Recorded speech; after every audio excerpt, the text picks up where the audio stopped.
Eh bien, écoutez, bonjour à vous toutes et à vous tous. Moi, je suis très heureuse également d'être à vos côtés ce matin pour représenter donc Laurent Wauquiez, notre président de région, de cette grande région Auvergne-Rhône-Alpes, et surtout pour également vous parler du plan chasse cher à notre vice-président Philippe Meunier, en charge de l'aménagement du territoire, des relations internationales, de la chasse, de la pêche, des bois et des forêts, et aussi de tout ce qui est association patriotique.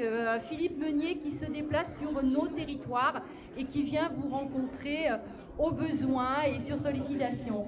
Merci beaucoup, Monsieur Emono, de cette belle initiative. Je salue vraiment vos propos. Pour quelqu'un qui ne savait pas trop voilà, pour son discours, vous avez été parfait. Voilà, je vous rassure. Il n'y a que ma femme qui sait. Non, c'était très bien, c'était le cœur, et puis très content d'être à côté, donc aux côtés de Monsieur Fournier pour la fédération, et puis de Christelle, chère Christelle, et puis voilà, je vous salue. Donc j'ai fait des extraits parce que c'est un plan chasse qui est assez conséquent, et je voulais vous en sortir quelques mots, quelques phrases pour que vous l'ayez en tête, parce qu'il y a peut-être des choses qui seraient intéressantes pour votre ACCA, mais également pour les autres ACCA qui sont représentés ici aujourd'hui. Donc c'est une convention de partenariat et d'objectifs triennale, donc sur 3 ans, relative donc à cette grande fédération de chasse. On rappelle quand même, et Laurent Wauquiez est toujours apte à le faire, ainsi que Philippe Meunier, que les chasseurs sont des acteurs dont la région Auvergne-Rhône-Alpes soutient depuis de longues années. Action en faveur des milieux naturels avec les plans de gestion, la biodiversité, le climat, etc. Ces rôles sont parfois méconnus du grand public, ce rôle de contributeur au maintien des milieux naturels. Dès 2016, la région Auvergne-Rhône-Alpes a décidé de la mise en place de conventions triennales avec les fédérations régionales et départementales de la chasse, portant sur un programme d'action, connaissance de la biodiversité, maintien ou remise en état des milieux naturels, mise en sécurité, amélioration de la gestion des déchets de la chasse, valorisation du gibier, en lien surtout, ce dernier point, avec les associations communales. Voilà, donc beaucoup d'actions. Un bilan donc de 2 actions passées, puisqu'il y a eu la première convention 2016-2018 et la seconde 2019-2021. Et là, on peut vraiment dire qu'il y a eu un partenariat innovant avec des résultats incontestables. Une forte continuité entre ces 2 conventions, passée afin de poursuivre la dynamique lancée, de valoriser l'expertise acquise.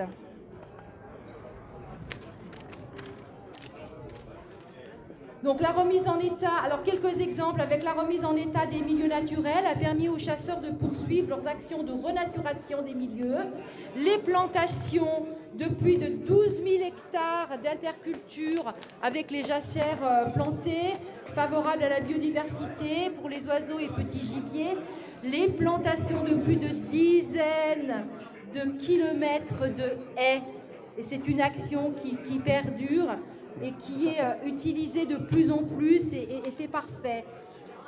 La sécurité, plus de 10 000 postes de tir surélevé ont été installés.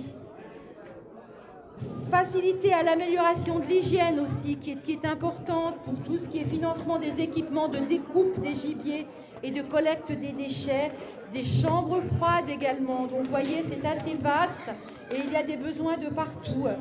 Donc une réussite de ces 2 plans triennaux, et donc il nous a été proposé en assemblée plénière de juin dernier, eh bien, de repartir sur 3 années supplémentaires avec ce nouveau plan chasse 2022-2024. Alors non seulement pour poursuivre les thématiques lancées, parce que c'était important de le faire pour pas qu'on ait un goût d'inachevé quelque part. De nombreuses actions donc seront poursuivies avec des nouvelles lancées. Associer les structures locales, ACCA, associés de chasse, à la réalisation du plan, parce que c'est important de travailler vraiment ensemble, main dans la main. Et on l'a vu avec la communication il y a quelques instants, mieux informer le grand public des actions et résultats en mobilisant des outils de communication autres que des plaquettes papier et en présentant des résultats, parce que c'est important. Et c'est bien démontré ici sur cette journée, comme ça l'a été il y a quelques semaines sur Saint-Simeon de Brécieux également. Donc les nouvelles conventions s'articulent autour de 5 actes avec l'étude faunistique, l'amélioration des milieux naturels et travaux, l'amélioration de la sécurité, gestion de la venaison et des locaux de chasse et éducation et communication. Voilà, c'est vraiment des extraits. Je suis également à votre disposition pour en parler plus longuement. Donc des projets d'envergure départementale seront privilégiés. Et là, c'est intéressant parce que seules les dépenses d'investissement pourraient faire l'objet d'un soutien financier dans la limite de 250 000 € par projet. Et ça, c'est donc le projet phare, c'est un projet par département, un accompagnement à hauteur de 250 000 € en partenariat avec les fédérations pour faire sortir et émerger un projet phare sur le département de l'Isère. Voilà un petit peu en quelques mots ce que je voulais vous dire. Bravo de l'initiative, bravo à vous tous de votre présence, bravo aux enfants avec les écoles qui ont fait vraiment un travail remarquable, une très belle exposition où moi qui viens d'un milieu chasse, puisque mon papa était chasseur, mon mari à une époque aussi, eh bien j'ai encore appris des choses. Merci à vous de votre écoute et vivement l'année prochaine.